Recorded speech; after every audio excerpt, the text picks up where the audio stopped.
درس في قصة سيدنا عيسى ابن مريم عليه السلام وما فيها من العبر والحكم، سورة المائدة، تفسير ابن كثير۔ الحمد لله رب العالمين، والصلاة والسلام على أشرف الأنبياء وسيد المرسلين سيدنا محمد وعلى آله وأصحابه أجمعين۔ اللهم صل على سيدنا محمد وعلى آل سيدنا محمد كما صليت على إبراهيم وعلى آل إبراهيم في العالمين إنك حميد مجيد۔ أعوذ بالله من الشيطان الرجيم، بسم الله الرحمن الرحيم۔ وقفينا على آثارهم بعيسى ابن مريم مصدقا لما بين يديه من التوراة وآتيناه الإنجيل فيه هدى ونور ومصدقا لما بين يديه من التوراة وهدى وموعظة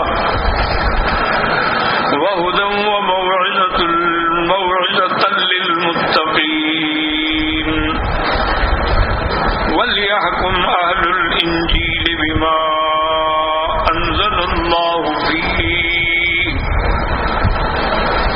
ومن لم يحكم بما أنزل الله فأولئك هم الفاسقون۔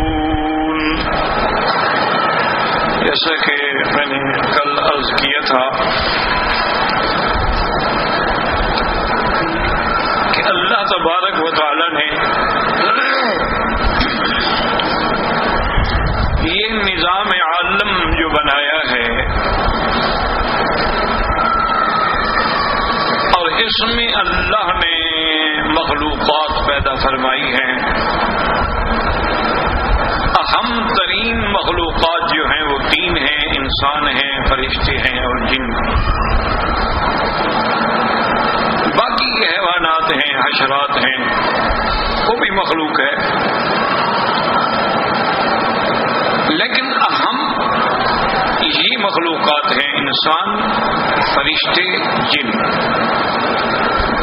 فرشتے جو ہیں وہ مکلف نہیں ہیں، مکلف شریعت کے احکام کے جو ہیں وہ انسان اور جن ہیں،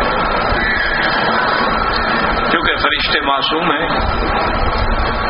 ان میں اللہ نے قوات ملکیہ تو رکھی ہیں لیکن قوات حیوانیہ اور شہوانیہ سے محفوظ رکھا۔ جس طرح آپ یہ بھی کہہ سکتے ہیں کہ وہ معصوم ہیں، لیکن یاد رکھیں کہ معصوم تو انبیاء علیہم السلام بھی ہوتے ہیں، لیکن فرشتوں کی عصمت جو ہے وہ اضطراری ہے، اور انبیاء علیہم السلام کی عصمت جو ہے وہ اختیاری۔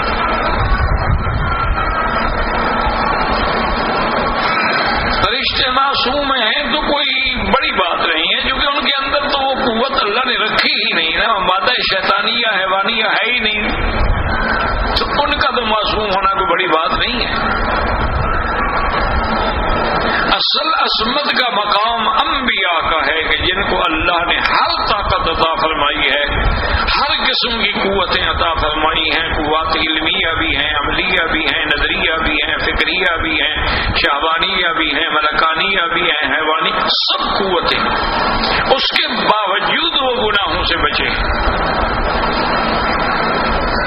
تو یہ عصمت حقیقی ہے، اختیاری ہے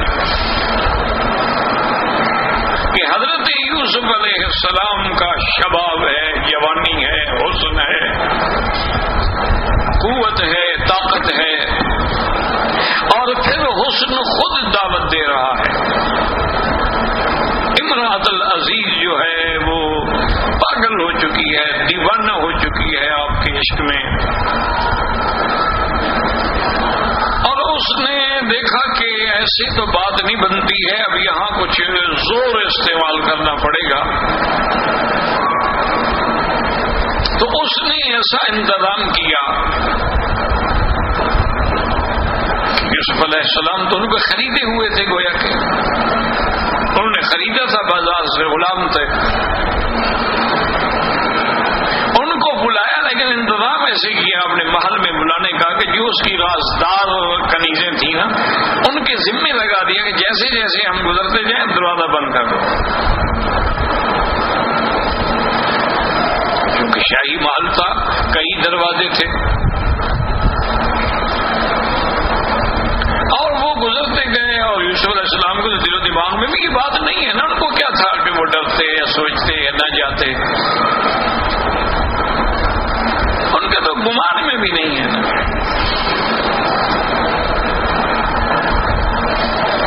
بالکل جب انتہا پر وہ اپنے خاص کمرے میں پہنچ گئی تو اس نے آخری دروازہ بھی بند کر دیا. یوسف علیہ السلام کو پھر بھی کوئی فکر نہیں.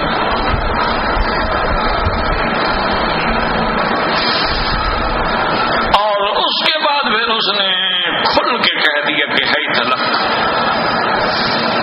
یہ سب کچھ میں نے تجھے حاصل کرنے کے لیے کیا ہے، اب مہربانی کرو مجھے میرے ساتھ ملو اور میری پیاس بجھاؤ. یہ ہے مقام عصمت کے. قال معاذ اللہ، پیغمبر ہے نا، وہ ابھی نبوت نہیں ملی لیکن اللہ کے علم میں تو وہ نبی ہے نا. تو جن کو اللہ نے نبوت کے لیے چن لیا ہوتا ہے تو ان کی حفاظت تو بچپن سے ہوتی ہے، پیدائش سے ہوتی ہے. ان پہ ایک اللہ کا نظام ہے، ایک ایسا پہر لگا دیا جاتا ہے کہ وہ اگر طبیعت انسانیت اور فطرت انسانیت کے تقاضے کی طرف جانا بھی چاہے تو نہیں جا سکتے.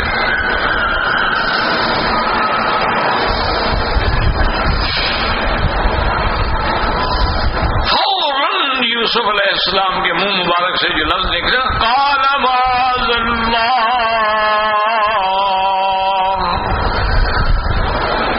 انہ ربی احسن مثوائی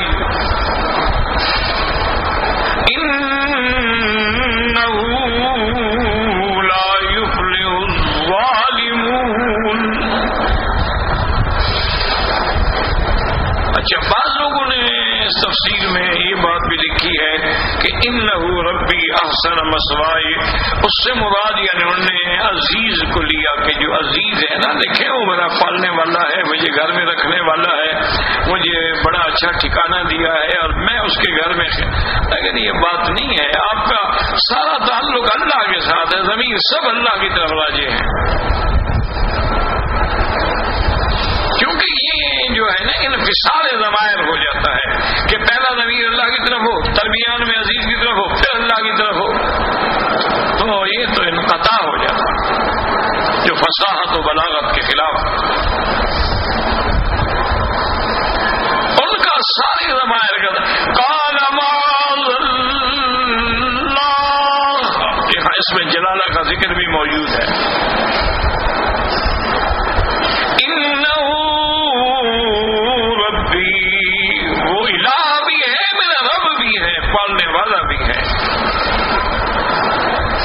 اسی نے تو مجھے اتنا بہتر ٹھکانہ دیا ہے کہ بھائیوں نے تو مجھے کنویں میں گرا دیا اور کھوٹے پیسوں میں بیچ دیا. یہ اللہ کا کرم ہے نا کہ میرے لیے پھر محل بنا دیے. اور اگر میں ظلم کروں، ظلم کا معنی کیا ہوتا ہے؟ وضع الشیء فی غیر محلہ، یاد رکھو. اسی لیے شرک کو ظلم کہا گیا. ان الشرک لظلم عظیم، شرک بہت بڑا ظلم ہے، کیونکہ اللہ نے ہمیں پیدا کیا تھا اپنی عبادت کے لیے، پیشانی اپنے آگے جھکانے کے لیے، ہم نے قبروں پہ جھکا دی تو یہی وضع الشیء فی غیر محلہ، اس سے بڑا ظلم کیا ہو.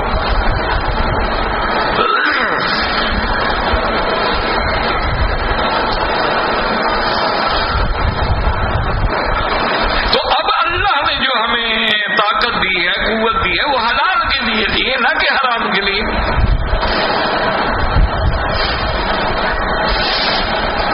اللہ نے ہر انسان کو قوت دی ہے، طاقت طاقت دی ہے تو اس کے لیے حلال کے راستے بھی تو موجود ہیں نا کہ بھئی اسی لیے قرآن کہہ رہا ہے الا علی ازواجہم، جمع کا صیغہ ہے، ایک نہیں دو کا بیویاں رکھ لو، 3 رکھ لو، 4 رکھ لو،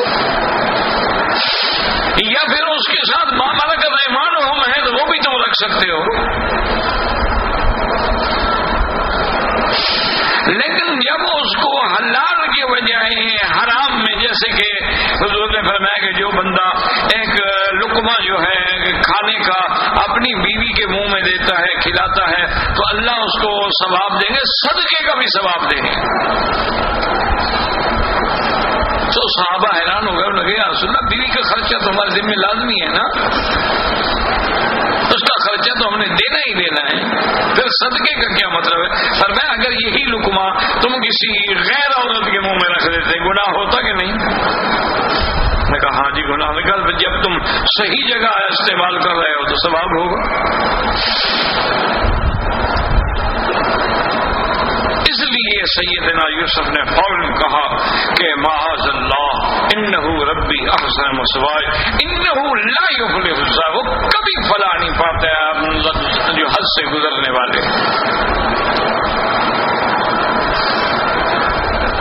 تو بہرحال کہنے کا مقصد یہ تھا کہ انبیاء کی عصمت اختیاری ہوتی ہے کہ طاقت کے باوجود گناہ نہیں کرتے، کمال تو یہی ہے نا۔ دیکھیں نا آپ روزے سے ہیں، پیاس لگی ہے، بھوک لگی ہے، گھر کے اندر فریج میں ہر قسم کے مشروبات ہیں، ہر قسم کے معقولات ہیں، کوئی دیکھنے والا بھی نہیں ہے، لیکن بندہ کہتا نہیں بھائی اللہ نے منع کیا، روزے میں کھانا بھی منع ہے، پینا بھی منع ہے، جماع بھی منع ہے، تو میں نہیں کھاؤں گا، نہیں کھاتا ہے، برداشت کرتا ہے، کپڑے کو بھگو بھگو کے سر پہ رکھ لیتا ہے، ٹھنڈی جگہ بیٹھ جاتا ہے، لیکن وہ پانی نہیں پیتا۔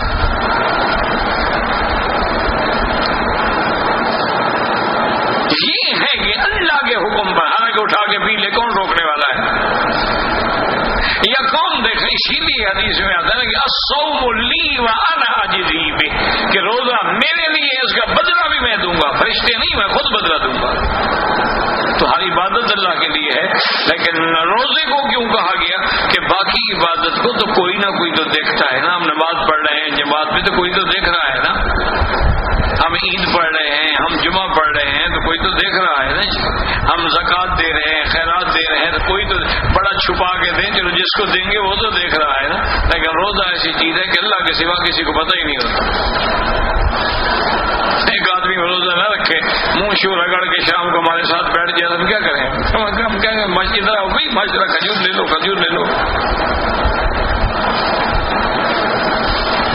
دیکھا نہیں حرم شریف میں ماشاءاللہ جو کھجوریں آتی ہیں، ابھی اذان سے بھی پہلے ماشاءاللہ حاجی ختم کر دیتے ہیں، چونکہ روزہ تو ہوتا کسی کو دی نا، وہ بیچارے لے آتے ہیں کہ روزے داروں کو دیں گے، لیکن آگے ماشاءاللہ حجاج کرام بیٹھے ہوتے ہیں۔ بات جائز ہے، کوئی منع نہیں ہے، لیکن منع یہ ہے کہ یہ عصمت جو ہے یہ اختیاری ہے، اور فرشتوں کی عصمت جو ہے وہ اس طرح ہے کہ وہ گناہ کر ہی نہیں سکتے۔ تو اب 3 مخلوق، اچھا ان 3 مخلوقات میں بھی اشرف المخلوقات جو ہے وہ انسان، یاد رکھو۔ وَلَقَدْ كَرَّمْنَا بَنِي آدَمَ وَحَمَلْنَاهُمْ فِي الْبَرِّ وَالْبَحْرِ، ہم نے ابن آدم کو بڑی تکریم دی، بڑی عزت دی ہے، ہم نے تو اس کو دریاؤں پہ، خشکی پہ، ہواؤں پہ، سب پہ اس کی عزت، دیکھو کبھی پہاڑوں پہ ہے، کبھی غاروں پہ ہے، کبھی دریاؤں پہ، ہر جگہ اس کی حکومت ہے اور سواری ہے۔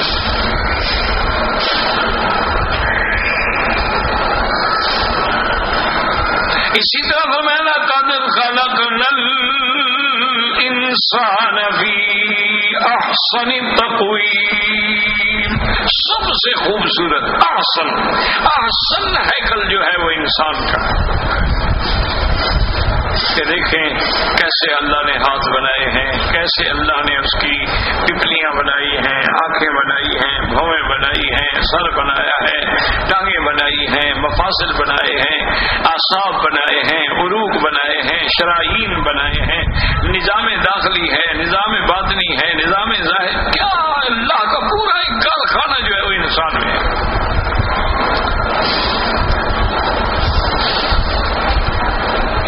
وفی انفسکم، اللہ نے فرمایا میں نے تو اپنی ساری قدرت کے کمالات تیرے اندر رکھے ہوئے ہیں، تم نہ دیکھو اندھے بن جاؤ تو اس کا کیا علاج ہے؟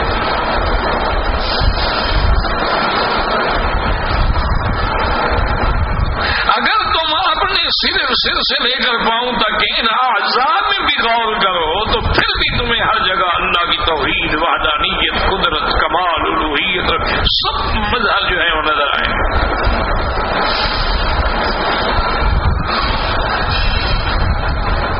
لیکن ٹھنڈے دل سے سوچیں کہ اللہ نے تمہیں چلنے کے لیے پاؤں دیے ہیں، اس لیے دیے ہیں کہ تم چل کے جا کے بتوں کو سجدہ کرو۔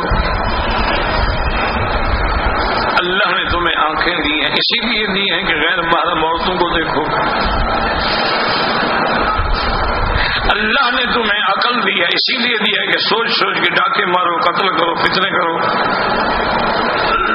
کہ بینک کیسے لوٹنا ہے، بم کہاں پھینکنا ہے، اسی لیے اللہ نے عقل دیا۔ اللہ نے تمہیں زبان دی، اسی لیے دی کہ گالیاں دو۔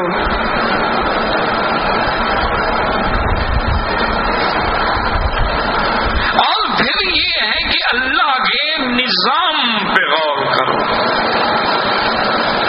تم نے کبھی توجہ نہیں کی ہے، اولیاء اللہ نے لکھا ہے کہ اللہ نے تمہیں اگر زبان دی ہے تو اس پہ بند رکھنے کے لیے دروازہ بھی دیا، ہونٹ بھی دیے ہیں، بند کر لو، بس زبان بند ہو گئی، محفوظ ہو گئی۔ آنکھیں دی ہیں تو پھر اس کے اوپر پلکیں بھی دی ہیں کہ بند کر لو، چکا لو، پھر ٹھیک ہے، نظر بچ گئی۔ اللہ نے دانت دیے ہیں، دماغ دیا، اگر ہر چیز کی حفاظت کا بھی انتظام کیا ہے نا۔ اگر یہ کان کا پردہ ادھر باہر ہوتا ہے تو روز ٹوٹ جاتا۔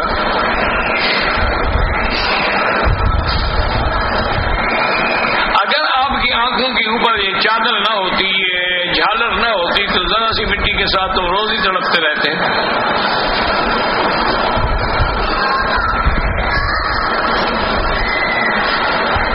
اور سب سے بڑی بات کہ اللہ نے آدم کو پیدا کہاں کیا ہے؟ جنت میں۔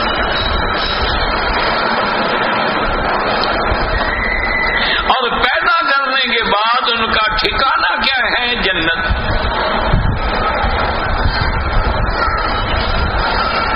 قلنا یا آدم اسکن انت وزوجک الجنہ، تم تمہاری بیوی جاؤ جنت میں رہو، کھاؤ پیو، عیش کرو۔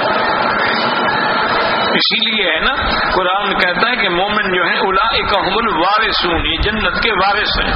الذین یرثون الفردوس، تو وارث تو وہ ہوتا ہے نا جس کو اپنے ماں باپ کے بعد اس کا مال ملے۔ تو حضرت آدم جو کہ جنت میں تھے، ان کے بعد اگر ہمیں جنت میں ملے گی ہمیں تو میراث ملا نا، تو ہمارا مقام اور میراث اور ٹھکانہ تو جنت ہے نا۔ اور ایک معنی یہ بھی ہوتا ہے کہ میراث جب ملتا ہے تو آدمی کو محنت نہیں کرنی پڑتی، ساری زندگی ماں باپ کماتے ہیں، وہ جب مرتے ہیں سب کچھ بغیر کسی محنت کے اولاد کو مل جاتا ہے۔ تو جنت بھی تو اللہ اپنی رحمت کے ساتھ ہمیں بغیر محنت کے دے رہے ہیں نا۔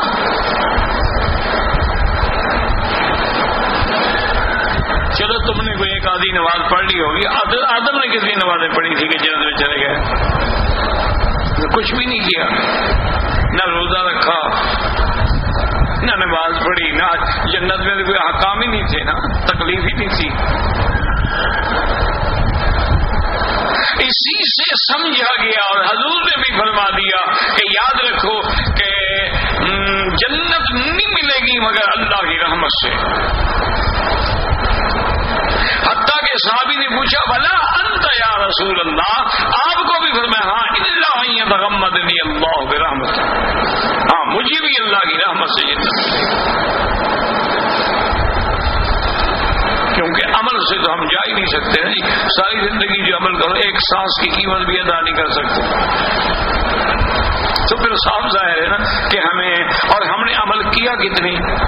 اگر 100 سال کی بھی عمر ہو، 50 سال تو راتیں سوتے گزر گئی. 10 سال کے بعد آپ بالغ ہوئے، باقی آپ کے 40 سال بچے، اس میں آپ کے کھانے کے، پینے کے، دفتر کے، نوکری کے، کمانے کے وقت نکال لو تو باقی کتنی زندگی تمہاری بچی ہے جو تم نے اللہ کی عبادت میں گزاری ہے. اسی لیے نا حاسبو قبل ان تحاسبو، پہلے اپنا حساب خود کیا کرو اس وقت سے پہلے جب تمہارا حساب شروع ہو جائے.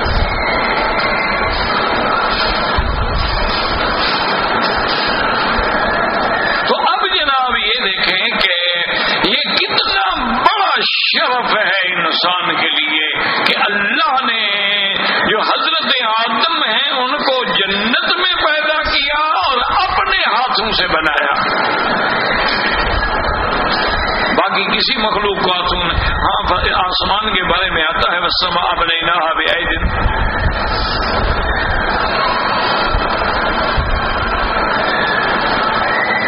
اور اس میں بھی حکمت دیکھیں کہ آدم علیہ السلام کو بنایا تو آسمانوں میں، لیکن مٹی نیچے سے نہیں.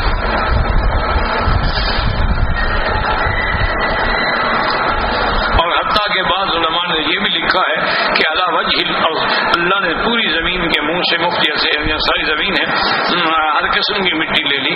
اسی لیے آدم کی اولاد میں ہر قسم کے رنگ آئیں گے، کوئی گورے ہوں گے، کوئی کالے ہوں گے، کوئی پیلے ہوں گے، کوئی لال ہوں گے، کوئی چھوٹے ہوں گے، کوئی بڑے ہوں گے، کوئی گرم ہوں گے، کوئی ٹھنڈے ہوں گے، کیونکہ کسی میں سوداوی مادہ زیادہ ہوگا، کسی میں صفراوی مادہ زیادہ ہوگا، کسی میں بلغمی مادہ زیادہ ہوگا.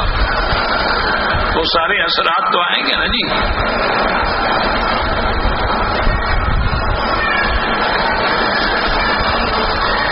اور پھر بنانے کے بعد اللہ نے کتنا بڑا اعزاز دیا ہے.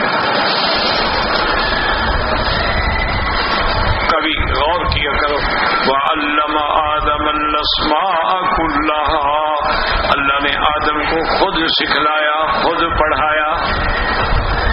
انبیاء کو اللہ خود پڑھاتا،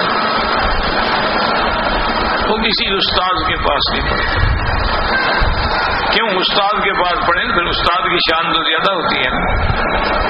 تو نبی کا استاد کیسے ہو؟ اس سے تو کسی کی شان زیادہ ہو نہیں سکتی نا. اسی لیے خضر کے بارے میں فرمایا وَعَلَّمْنَاهُ مِن لَّدُنَّا عِلْمًا، ہم نے اس کو سکھایا، ہم نے اس کو اپنی طرف سے علم دیا. اور اللہ نے میرے مدنی پاک کو فرمایا سَنُقْرِئُكَ فَلَا تَنسَىٰ، میرے محبوب آپ فکر کیوں کرتے ہیں، ہم آپ کو ایسا پڑھا دیں گے کہ پھر آپ کبھی نہیں بھولیں گے. اسی طرح فرمایا اقرأ بسم ربک الذی خلق خلق الانسان من علق اقرأ وربک الاکرم الذی علم بالقلم علم الانسان ما لم یعلم. اور کہیں فرمایا وَعَلَّمَكَ مَا لَمْ تَكُنْ تَعْلَمْ. اور کہیں اللہ پاک نے فرمایا میرا محبوب آپ تو زبان مبارک کو بھی حرکت نہ دیا کریں، بس سنتے رہیں. فَإِذَا قَرَأْنَاهُ فَاتَّبِعْ قُرْآنَهُ ثُمَّ إِنَّ عَلَيْنَا بَيَانَهُ. آپ سنتے رہیں، جبریل پڑھتا رہے، پھر قرآن کو جمع کرنا بھی ہمارا کام ہے، آپ کے سینے میں محفوظ کرنا بھی ہمارا کام ہے، پھر قرآن کی تفسیر پڑھانا بھی ہمارا کام، سب ہم خود پڑھا دیں.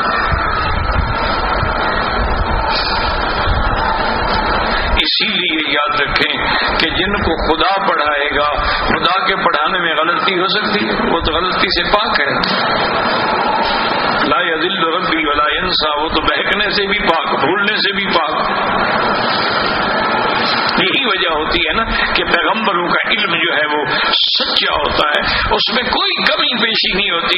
کیوں؟ پڑھانے والا خدا ہے. وما ينطق عن الهوى ان هو الا وحی یوحى، اس میں کیسے شبہ ہو سکتا ہے؟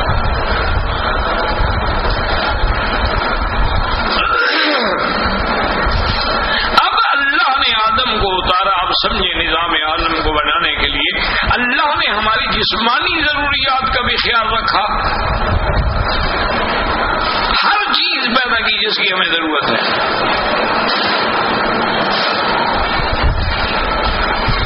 اللہ نے ہمارے لیے جانور پیدا کیے، والخیل والبغال والحمیر ترکبوها وزینہ۔ اللہ نے ہمارے لیے جانور پیدا کیے کہ بعض جانوروں پہ ہم سواری کرتے ہیں، بعض کی ہم گوشت کھاتے ہیں، اور بعض کی ہم اون سے اپنے کپڑے بناتے ہیں۔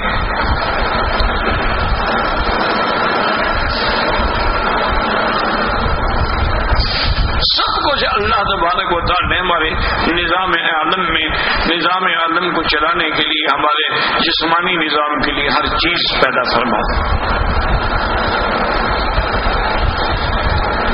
اب نظام روحانی جو تھا تو اس کا بھی اللہ نے انتظام کیا، کیوں؟ اصل چیز روحانیت ہے۔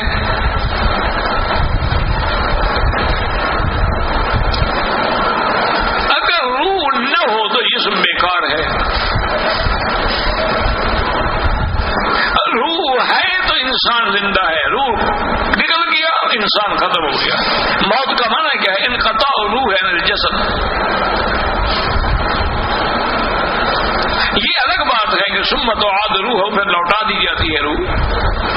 یہ الگ بات ہے کہ روح اعلی علیین میں رہتے ہوئے بھی اپنا اشراف اور تعلق قائم رکھتی ہے، جیسے سورج اپنے مقام پہ ہے۔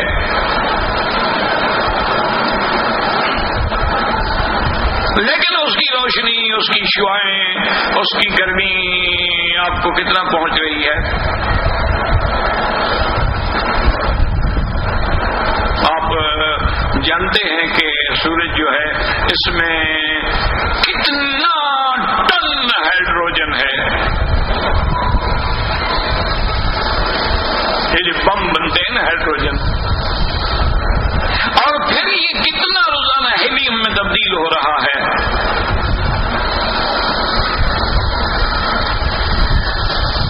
اور اللہ کا نظام دیکھیں، اللہ فرماتے ہیں یہ سب کچھ الی اجل مسمى، ایک وقت تک ہے جو ہم نے مقرر کر رکھا ہے۔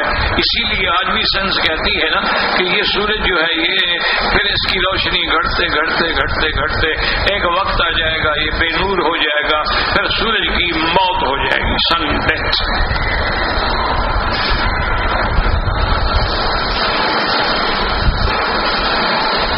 کیوں؟ وہ کہتے ہیں کہ جو چیز خرچ ہو رہی ہے آخر اسے ختم تو ہونا ہے نا۔ اچھا، انہوں نے ایک اندازہ بھی لگایا، وہ کہتے ہیں ابھی 1 ارب سال لگے گا اس کو ختم ہونے میں۔ وہ اندازہ کیسے لگا؟ وہ کہتے ہیں کہ روز خرچ کتنا ہو رہا ہے، مثلا روز بجلی جو خرچ ہو رہی ہے کتنا، 1 یونٹ، تو مقصد ہے کہ مہینے میں 30 یونٹ ہو گئے نا، تو سال میں 360 یونٹ ہو گئے، 20 سال میں، تو اس حساب سے کہا بھی 1 ارب سال لگتا ہے۔ حالانکہ یہ ان کی جاہلانہ تحقیق ہے، کوئی جانتا ہی نہیں ہوتا، اللہ جانتے ہیں۔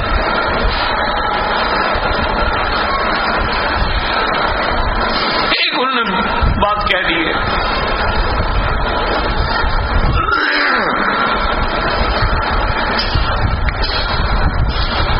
اور قیامت جب آئے گی نا جی تو بغتتن، اچانک، اب دیکھو نا آپ روشنی میں بیٹھے ہوں، بجلی کٹ جائے، او اندھیرا ہو گیا، یہی ہوگا، سورج کی روشنی ختم ہوگی، سورج کی موت ہوگی، عالم کی بھی موت ہوگی۔ اذا الشمس كورت واذا النجوم انكدرت۔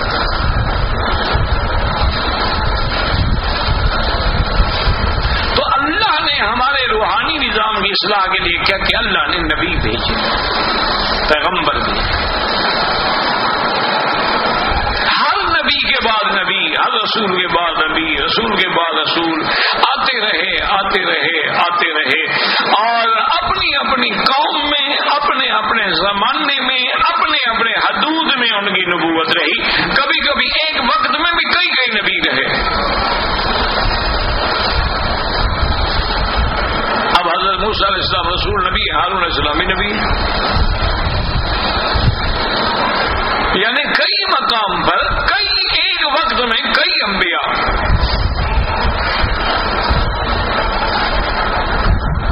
اور سب سے زیادہ نبی جو ہیں وہ بنو اسرائیل سے آئے ہیں.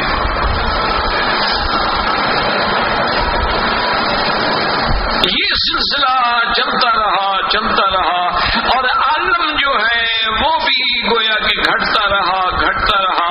اب جب ہمارے عالم کا نظام کا آخری دور آ گیا تو سب سے آخری نبی حضرت محمد مصطفیٰ کو بھیجا صلی اللہ علیہ وسلم. اور آپ سے پہلے کون ہے؟ اقرب زمان کس کا ہے؟ عیسیٰ علیہ السلام. حضرت آقا انعامدار صلی اللہ علیہ وسلم اور عیسیٰ علیہ السلام کے درمیان میں 600 سال کا فاصلہ.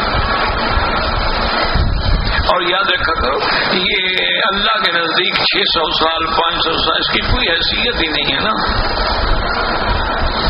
کیونکہ قرآن کہتا ہے ان یومن عند ربک کالف سنۃ مما تعدون.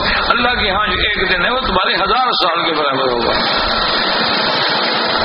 ایک دن اللہ کے ہاں جو ایک دن ہے تمہارے 1000 سال کے برابر ہوگا.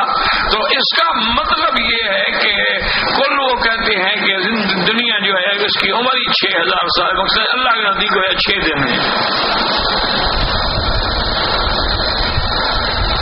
اسی لیے قرآن کہتے ہیں ان ربکم اللہ الذی خلق السماوات والارض وما بینہما فی 6 ایام. تمہارا رب ہے جس نے آسمانوں زمینوں سب مخلوق کو 6 دنوں میں پیدا کیا. اب وہ 6 دن تمہارے والے تھے یا اللہ والے تھے؟ ہمارا دن تو 12 گھنٹے کا ہے نا. جیسے آج کل یعنی دن چھوٹا ہوتا ہے اور رات بڑی ہوتی ہے. ابھی تھوڑی دیر کے بعد کچھ دنوں کے بعد یہ برابر ہو جائیں گے, دن اور رات برابر ہو جائیں گے. پھر ایک نظام آئے گا, پھر رات چھوٹی ہونا شروع ہو جائے گی اور دن بڑا ہونا شروع. اسی کو قرآن کہتا ہے یولج اللیل فی النہار و یولج النہار فی اللیل. کبھی ہم رات کو دن میں اندر کر کے داخل کر کے دن کو بڑھا دیتے ہیں اور کبھی دن کو ہم رات میں داخل کر کے رات کو بڑھا دیتے ہیں. اللہ کا نظام ہے نا جی.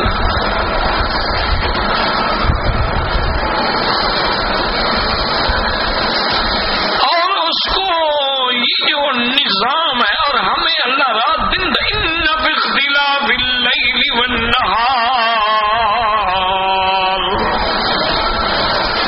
لآیات لأولی الالباب. اسی لیے میرے محبوب دو عالم صلی اللہ علیہ وسلم ہمیشہ جب صبح کو اٹھتے تو یہ آیت تلاوت فرماتے اور اس کے بعد فرماتی اللہم انت قیم السماوات والارض ومن فیہن اللہم انت نور السماوات والارض ومن فیہن اللہم انت الحق ووعدک الحق وقولک حق ولقاؤک حق والجنة حق والنار حق والنبیون حق ومحمد صلی اللہ علیہ وسلم حق. حضور روزانہ پر اللہ کی اس کائنات میں غور کرتے. ہم تو کھانا کھاتے وقت بھی بسم اللہ بھول جاتے ہیں اور کیا غور کریں گے. اور ہمارا جو ایلیٹ طبقہ ہے اور ماڈرن لوگ ہیں, جدید تعلیم یافتہ اور جدید دولت مند, ان کو تو خیر بسم اللہ آتی ہی نہیں. اور ویسے بھی وہ بائیں ہاتھ سے کھانا کھاتے ہیں کیونکہ انگریز بائیں ہاتھ سے کھاتا ہے نا. وہ کبھی چھری دائیں ہاتھ سے نہیں پکڑیں گے تو ایٹیکیٹ کے خلاف ہے. یہ ایک جانگلی ہے, اس کو پتہ ہی نہیں ہے. اور چھری کانٹے سے کھاتے ہیں, ہاتھ خراب نہ ہوں اس کے. انا للہ و انا الیہ راجعون. یعنی ہر وہ کام کرتے ہیں جس سے حضور نے منع فرمایا. اسی کا معنی ہے ترقی.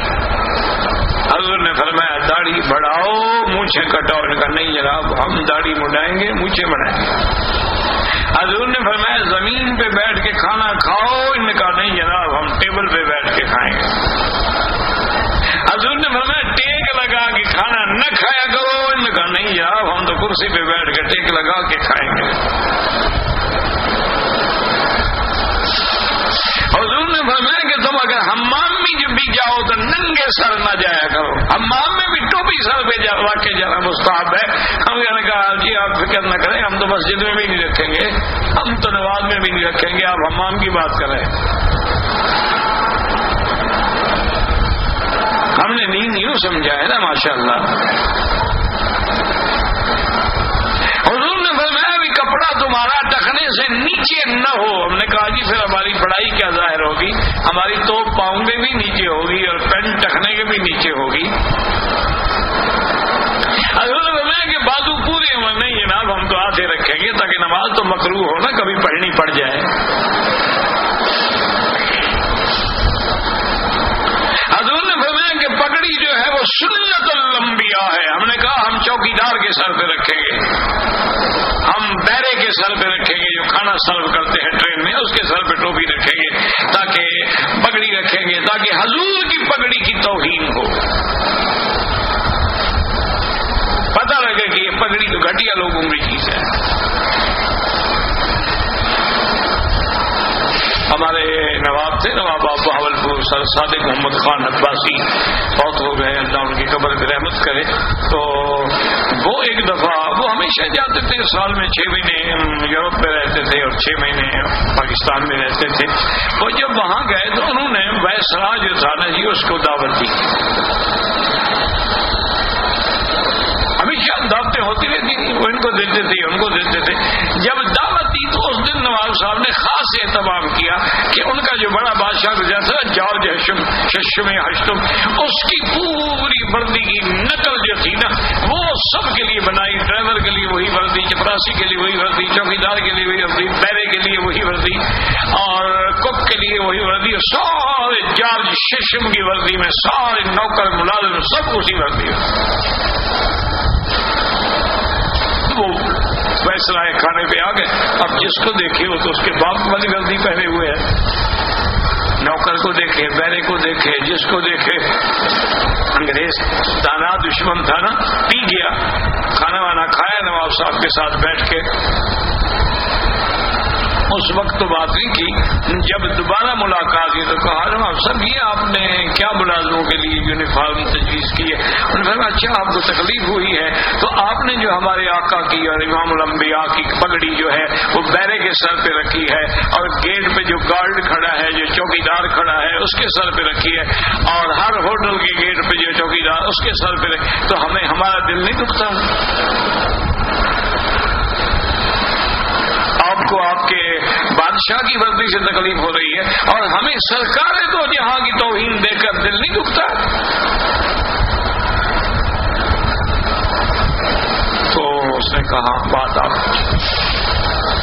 انہوں نے کہا اتفاق ہو گیا. اتفاق کس بات پہ اتفاق ہو گیا؟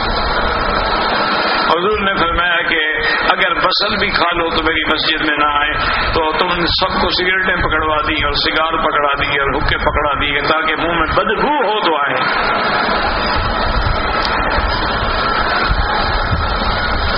یعنی بعض بھائی ہمارے اتنا حکا پیتے ہیں یا سگریٹ پیتے ہیں, نماز میں آپ کے ساتھ اتفاق سے کھڑے ہو جائے نا تو آپ کی نماز گئی, اتنی بدبو ہوتی ہے. حضور فرماتے ہیں بسل کھا کے بھی نہ آؤ, بسل کی ہوا آتی ہے. ہاں پکا لو یا اس کو اچھی طرح نمک کے پانی سے دھو لو, ہوا مر جائے. ماننا یہ نہیں کہ بسل حرام ہے, بسل کھانا تو جائز ہے.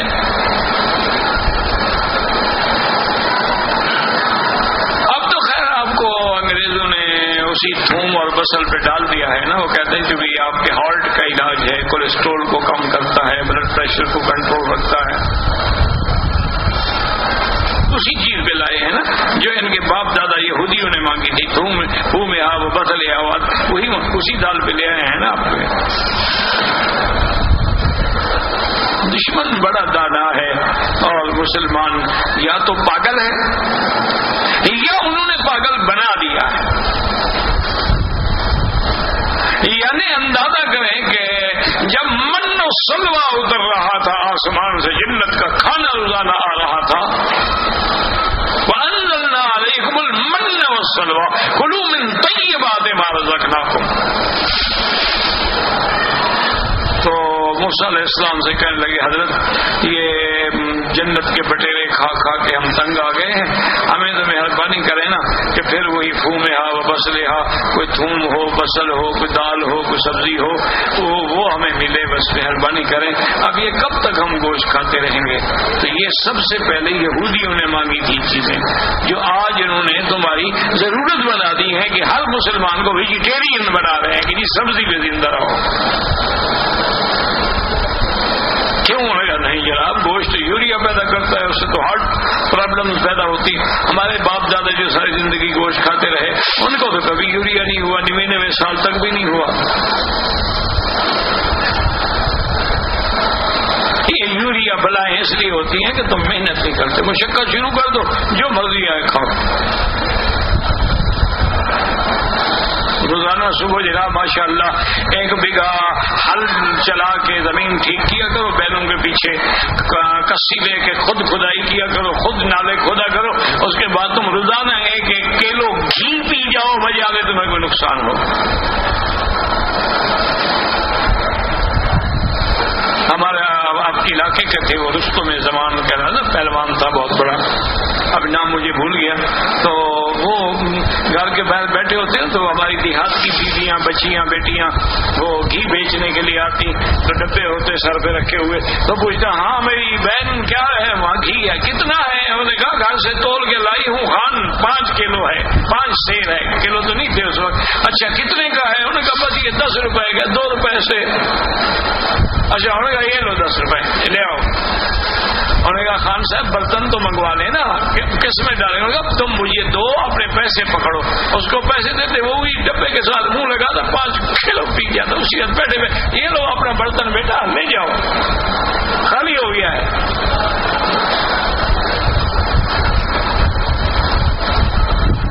تو اس سے وہ کہہ رہے حضرت 5 سیر گھی 1 دفعہ بھی. انہوں نے کہا ابھی میں 2000 بیٹھک نکالوں گا, ڈنڈ ماروں گا, اپنے مجھے بتانا کہاں ہے ہوگی. پسینہ بن کے اڑ جائے گا, گھی لگا رکھا ہے. اور یہ بھی ہمیں حضور نے بتلایا تھا کہ علیکم بالنسل. صحابہ نے کہا حضور ہمیں ویکنس ہے, کمزوری لگتی ہے, پر میں تیز چلا کرو. تم آج سے چلنا شروع کر دینا, جو مرضی آئے کھاؤ, لکڑ ہضم, پتھر ہضم. اور اگر تم نے ماشاءاللہ کھا کے پھر رات کو بستر پہ لیٹ جانا ہے, جلدی موت کی انتظار کرو, فرشتہ قریب ہے انشاءاللہ. بڑے آرام سے انشاءاللہ. پھر کولیسٹرول بھی بڑھ جائے گا, بلڈ پریشر بھی ہائی ہو جائے گا, شوگر بھی اپنی آخری حدوں کو چھوڑے گی, ساری بیماری. کیوں کھاتے جا رہے ہو, کھاتے جا رہے ہو, ہضم تو ہوتا ہی نہیں نا. وہ نہ وہ کینوس ہے, نہ کیموس ہے, نہ وہ ہضم ہوا ہے. تو اب اس نے کہیں تو جانا ہے نا. دیکھا نا پانی کا راستہ آپ روک دیں, ادھر ادھر نکلے گا نا, کہیں تو نکلے گا نا وہ.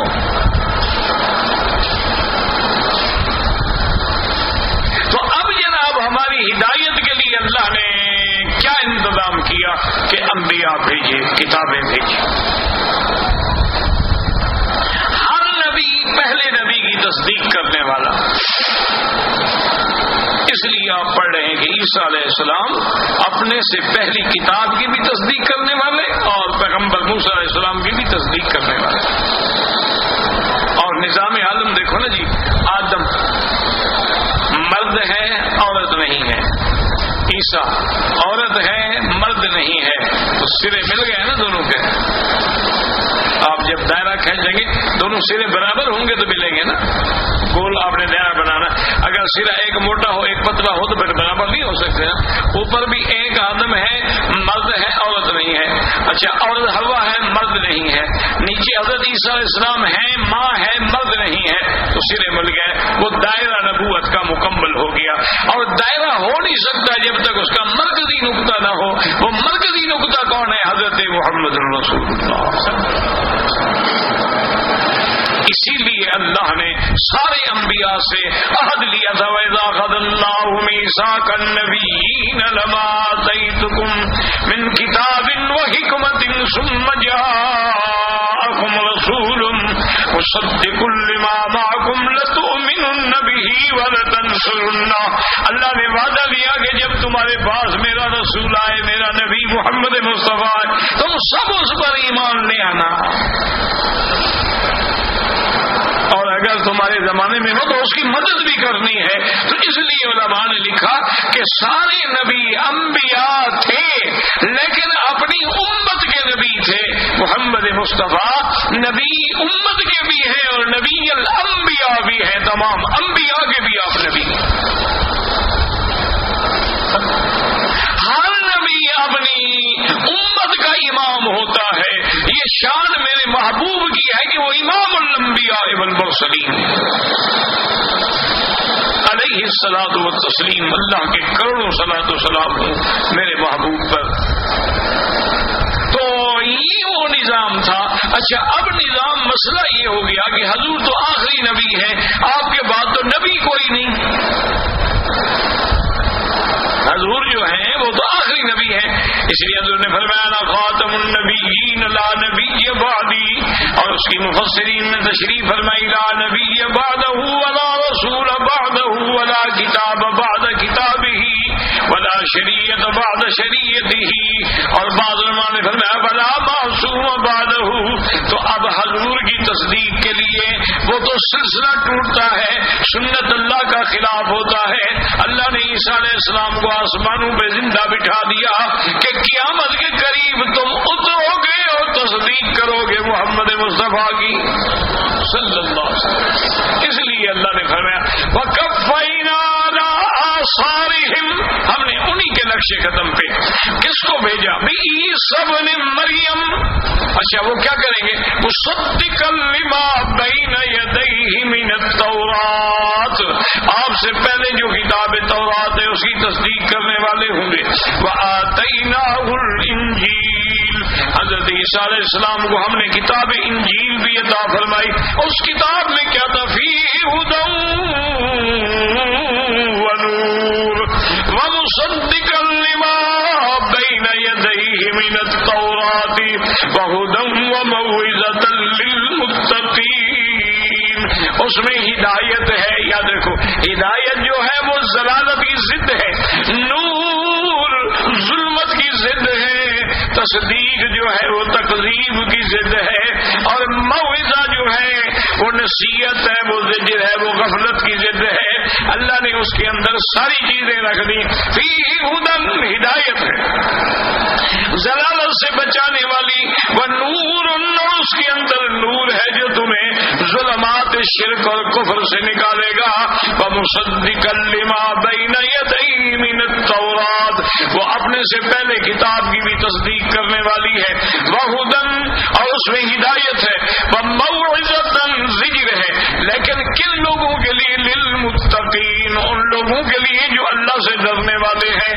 جیسے اللہ قرآن کے لیے فرماتے ہیں ذالک الکتاب لا ریب فیہ ھدی للمتقین.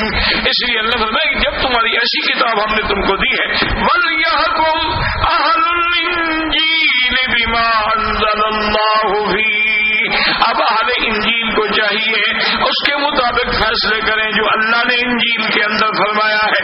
وَمَن لَّمْ يَحْكُمْ بِمَا أَنزَلَ اللَّهُ, جو اللہ کی اتاری ہوئی کتاب کے مطابق فیصلہ نہیں کریں گے, فَأُولَٰئِكَ هُمُ الْفَاسِقُونَ, یہی لوگ ہیں جو اطاعت سے نکلنے والے ہیں. واللہ اعلم.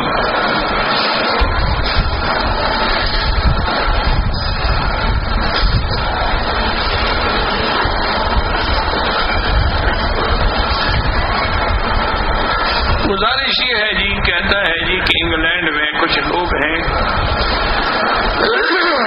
جن کو نعت پڑھنے سے بھی انکار ہے. وہ کہتے ہیں یہ نعت پڑھنا جو ہے قرآن حدیث میں ثابت نہیں ہے, لہذا نعت نہ پڑھی جائے. اس میں تھوڑا سا سمجھنے کی کوشش کرو, بات اگر اللہ کرے سمجھ آ جائے. حضور پہ نعت پڑھنا جو ہے وہ بالکل صحیح ہے, لیکن شرط یہ ہے کہ اس میں کوئی شرکیہ کلام نہ ہو, اس میں افراط و تفرید نہ ہو, اور اس کے ساتھ کوئی باجا گاجا, کوئی ردھم, کوئی کوئی سوز ساز یہ نہ ہو۔ باقی کہنا کہ حدیث میں سے تو حضور کے سامنے حضرت حسان پڑھتے تھے۔ اللہ کے بندے خدا کا خوف کرو۔ حضرت حسان نے حضور سے کہا جب قریش نے آپ کی مذمت کی، انہوں نے کہا حضور مجھے اجازت دیں کہ میں جواب دوں اور قریش کا رد کروں۔ آپ نے فرمایا اللہ کے بندے جب تم قریش کا رد کرو گے تو میں بھی تو قریشی ہوں نا، پھر میرا بھی تو رد ہو جائے گا نا۔ حضرت حسان نے کہا حضور آپ مجھے اجازت تو دیں، میں آپ کو ایسے نکالوں گا جیسے آٹے سے بال نکالا جاتا ہے۔ حضور نے فرمایا اجازت ہے۔ حضور نے خود منبر رکھوایا، حضرت حسان کو کھڑا کیا اور دعا کی اللہم ایدہ بروح القدس، اللہ جبریل بھیج کے اس کے سینے میں مضمون ڈال۔ وہ نعت پڑھ رہا ہے حضور کی، چاہے لوگ نعت نہ، وہ نعت غلط ہے جو شرکیہ ہو، وہ نعت غلط ہے جس میں حضور کو حاضر ناظر کہا جائے، وہ نعت غلط ہے جس میں حضور کی بشریت کا انکار کیا جائے۔ یہ کیا کہ مطلق نعت منع، نعوذ باللہ ثم نعوذ باللہ۔ نعت کا معنی کیا ہوتا ہے؟ صفت، تعریف، مدح۔ وَأَحْسَنُ مِنْكَ لَمْ تَرَ قَطُّ عَيْنِي وَأَجْمَلُ مِنْكَ لَمْ تَلِدِ النِّسَاءُ۔ انہیں کہا کہ یا رسول اللہ آپ کو اللہ نے ایسا خوبصورت بنایا ہے کہ ایسا تو آج تک کسی آنکھ نے دیکھا بھی نہیں، اور ایسا آپ کو جمال دیا ہے کہ کسی ماں نے ایسا بیٹا جینا بھی نہیں۔ حضور کی نعت تو ان بچیوں نے بھی پڑھی جب حضور ہجرت پہ تشریف لے گئے، جو انتظار کر رہی تھیں کہ طلع البدر علینا من ثنیۃ الوداع وجب الشکر علینا ما دعا للہ داعی۔ حضور کی صفت میں تو سیدہ عائشہ نے بھی نعت پڑھی، لنا شمس وللآفاق شمس والشمس احسن من شمس السماء۔ باقی اللہ ہدایت دے، ضد کا علاج میرے پاس نہیں۔ اور یہ جو ہمارے لوگوں نے بنایا ہوا ہے یا نبی سلام علیہ، یہ تو بدعتی گروہ ہے۔ یہ تو وہ پڑھتے ہیں جو میڈ ان انڈیا ہو، وہ نہیں پڑھتے جو میڈ ان مدینہ ہو۔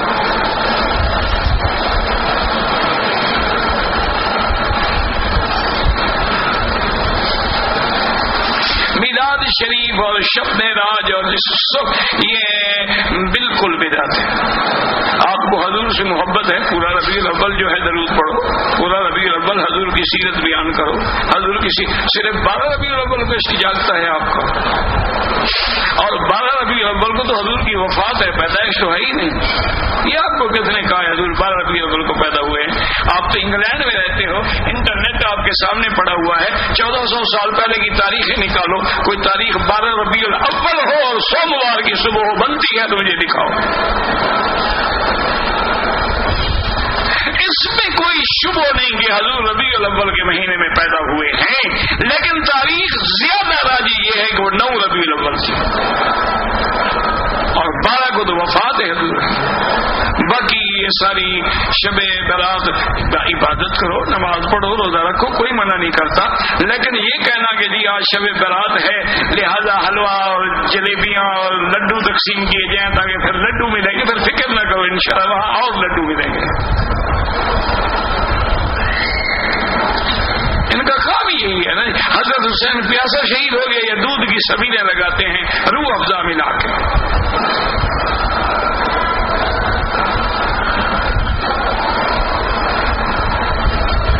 بالکل جو ختم شتم کرواتے ہیں یہ بدعت ہے۔ کھانا پکائیں، غریبوں کو تقسیم کریں، اللہ جانتے ہیں، اللہ ثواب دیں گے۔ یہ کیا مانا ہے کہ کھانا ہمارا ہے، ثواب کی چابی مولوی کی جیب میں ہے؟ یہ عجیب بات ہے۔ اچھا کیا مولوی ثواب جو ہے خود لے کے قبر میں آپ کے باپ دادے کو خود پہنچاتا ہے جا کر؟ وہ بھی تو آخر اللہ سے کہے گا، تو ہم اللہ سے کیوں نہ کہیں؟ اور یہ مولوی صاحبان جو ہے نا جی، یہ تو حلوہ شریف ہو نا تو پھر ختم بھی لمبا پڑھتے ہیں۔ اگر ان کے آگے کچھ سوکھی روٹی اور 2-3 دن پرانی لسی اور دال رکھو نا، مجال ہے ختم پڑے، تجربہ کر لو۔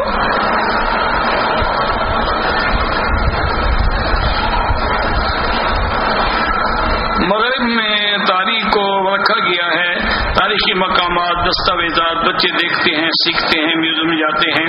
یہاں حیران ہوا، میرا دل ٹوٹ گیا، صحابہ کرام نبی کے گھروں کو ختم کر دیا گیا ہے، تو نبی کے گھر کو ختم کر کے اگر اللہ کا گھر بنا دیا جائے تو آپ کو کیا تکلیف ہے؟ یا تو نبی کا گھر ختم کر کے تمہارا گھر بنایا گیا ہو پھر تو اعتراض ہے، اگر نبی کا گھر ختم کر کے اللہ کا گھر بنا دو پھر کیا ہوگا؟ عجیب آدمی ہے یہی، جب سے تم نے آثار اور میوزیم بنائے ہیں نا اسی سے تو شرک شروع ہوا ہے۔ وہ بت پرستی کیا تھی؟ یہی تو تھا، وہ میوزیم میں تھے، بت رکھے ہوئے تھے، مجسمے رکھے ہوئے تھے، وہاں سے کام بڑھتا گیا بڑھتا گیا بڑھتا گیا۔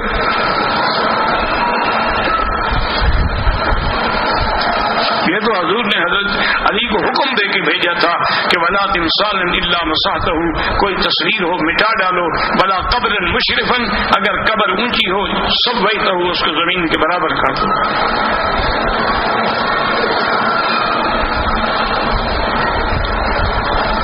میں کوئی اچھا کام کرنے کا ارادہ کرتی ہوں تو برے خیال آتے ہیں، اچھی بات ہے نا، کوئی بات نہیں، یہ تو تمہارے ایمان کی نشانی ہے، یہ اچھی بات ہے، یہ بری بات نہیں ہے۔ حضرت ابو بکر سے یہودی نے پوچھا تھا کہ ہمارے دل میں عبادت میں برے خیالات نہیں آتے، تو مسلمانوں کو بڑے برے برے خیالات آتے ہیں۔ انہوں نے فرمایا میرا بھائی اگر ایک گھر میں 2 کمرے ہیں، ایک میں سونا چاندی ہے ایک خالی ہے، تو ڈاکو کہاں جائے گا؟ انہوں نے کہا جہاں سونا چاندی ہے خالی میں کیا کرے گا؟ انہوں نے کہا تمہارے دل ایمان سے خالی ہے، شیطان کیا کرنے آئے گا؟ جس میں ایمان ہے اسی کو وسوسہ ڈالے گا نا۔ کوئی فکر نہ کرو، اللہ نے معاف کیا ہے، اور جتنا شیطان وسوسہ ڈالے تم اور زیادہ 2 رکعتیں پڑھ لو، پھر وسوسہ ڈالو پھر اور 2 رکعتیں پڑھ لو، انشاءاللہ بھاگ جائے گا، اس کی گردن ٹوٹ جائے گی۔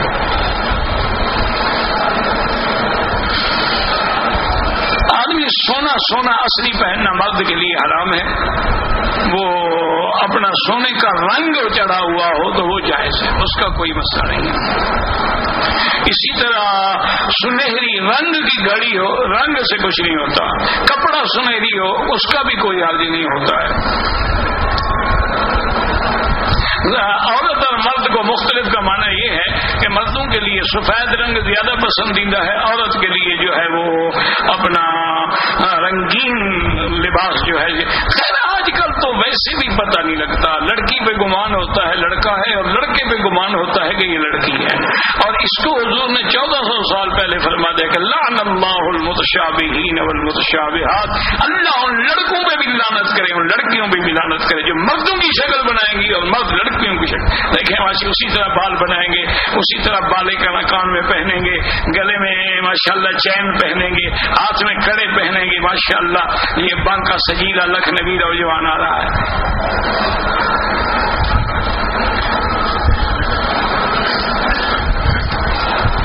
اگر شوہر کا بیوی کے سے فساد سے بچنے کے لیے مصلحتاً کوئی جھوٹی بات کہے تو وہ جھوٹ نہیں ہوتا۔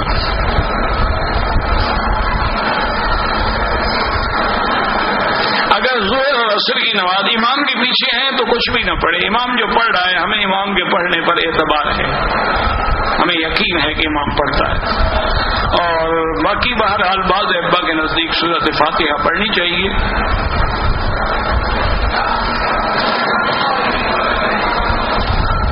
4 رکعت نماز ہو، 2 رکعت پڑھ کے سلام پھیر لے تو پھر نماز کیسے؟ تو پھر 4 رکعت پوری کرے گا۔